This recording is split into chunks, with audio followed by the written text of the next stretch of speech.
Service road, baka pa rin dito guys, oh. Alaga. Yari.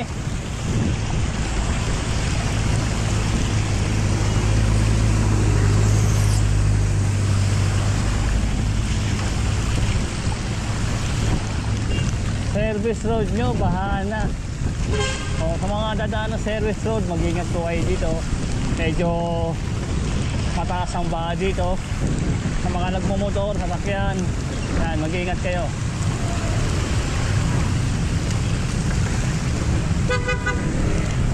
Sa mga bike lang pwede. Kami ang mga mandirigma ng bisikleta na malakas ang mga binti. Isa sa inyo.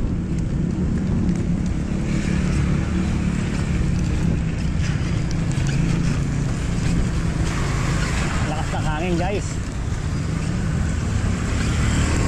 Bandang ano po yung baha, bandang UN.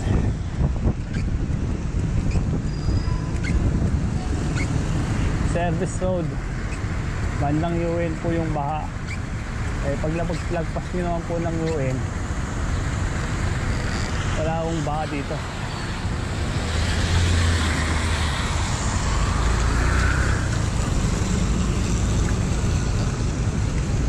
Ayan po, July 25, 2025. Ito po ang bagyong Emong, bumaragasa na rin. Kaya ang ang service road ay baha. Oh, saan to? O hindi lang ako sa UN ng baha guys ha, pati rin dito sa sa Salas baha rin po.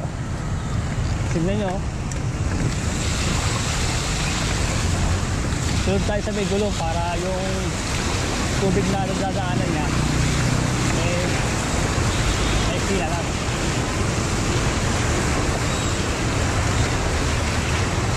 Patibayan ng bintan to, tuhod ko.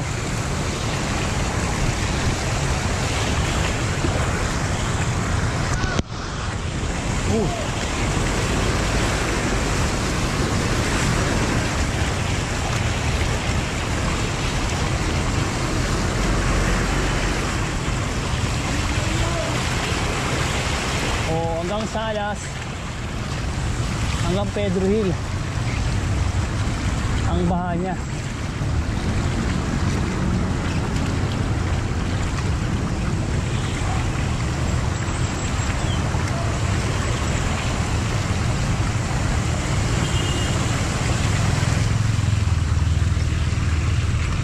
Kita nyo, kayang-kaya ko na rumagasa sa baha gamit ang aking binti, gamit ang aking tuhod. Malakas ang pangangatawan ng dito nyo, dito balat nyo.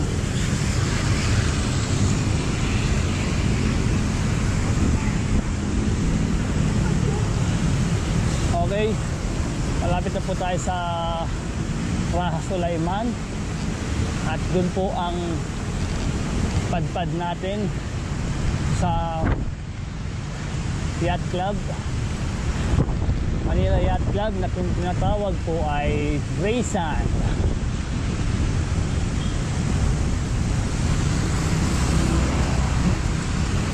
Ayan, magating naman mo dito, wala naman nung baha. Sa mababang lugar lang talaga magbinabaha guys.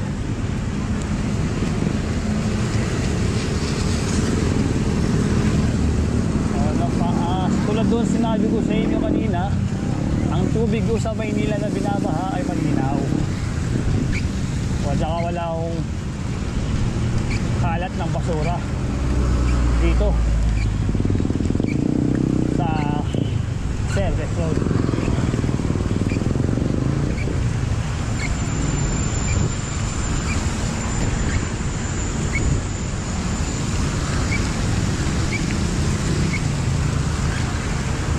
May stoplight doon, no? Kasi hapon hindi ako nakatawid kasi sira yung stoplight. Baga, kung malakas naman ang loob natin, kaso nga lang, yung dalawang pag-iisip ko na yun, dalawang isip ako na mamaya yung mga sasakyan na dumadiretso, sayang naman ang buhay ko. May naghihintay naman sa akin. May anak pa akong maliit at asawang maganda. Kaya hindi ko sasayangan ang buhay ko. Pag ganyang walang stoplight, tatawid ka, ginamit ko ang underpass, footbridge.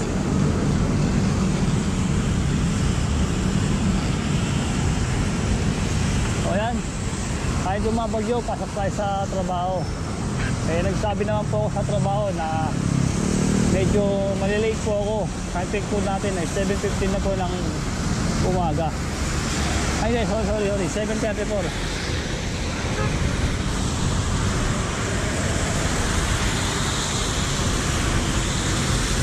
Tingin lang ko guys, pero okay lang. Kasi nga, yung baha na yun, sobra. Okay, dito nyo guys, hinihinto na oh. Pag yan, binigning na, nagwa-warning na yan na mag-yellow na, kaya huminto na kayo. Nakapangyarihan ko, taka yan oh. Hindi niya alam, may end cap dito. Dati siguro ng tanga yun.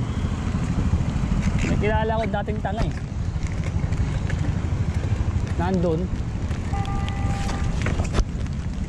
Sa ilalim ng lupa, nagtatago.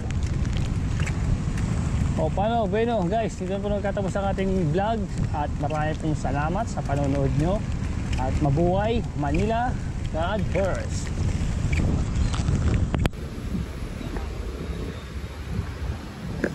O ayan guys, ito yung update sa may Baywalk, Roas Boulevard. Baha na po ang mga tubig sa dagat. Napupuntahan ako dito sa inyo. Ngayon na po kalala dito. Hindi naman totally malala.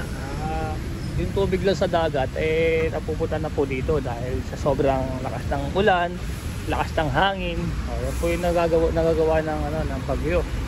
Tingnan nyo baha na dito yung mga sanga-sanga na mga buko. Ayan, naglalaglagan na kasi nga malakas ng hangin. Ayan, baka na rito, naglalaglagan na. Malapit tayo sa Dolomite. Ayan po yung Dolomite, buhay pa rin, andyan pa rin hanggang ngayon, hindi naman po nawawala. Sinasabi wala na yung Dolomite, hindi nawawala ang Dolomite, nananatili pa rin siyang nakatayo at nandiyan pa rin, nililinis pa rin ang ating mga GPS, Mandaragat at saka mga DNR, MMDA. Lilinis po yun dito. Walang kalat konti lang, kundi baha lang talaga ang problema dito sa Baywalk.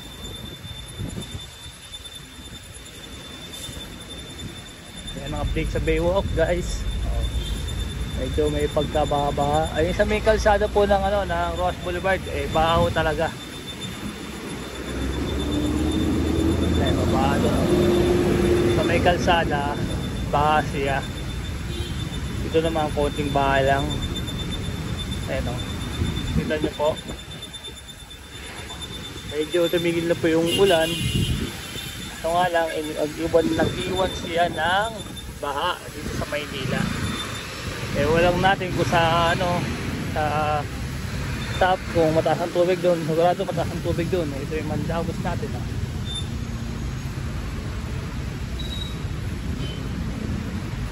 Ayan po. Ayan ang update natin ngayon sa Baywalk. Baha po sa Baywalk. Nakita nyo rin po kanina sa may baha din sa may natin sa service road. Baha din sa service road. Ang taas ng tubig, nakita nyo naman. Sinugod natin yun. Maaga pa lang. Ayan.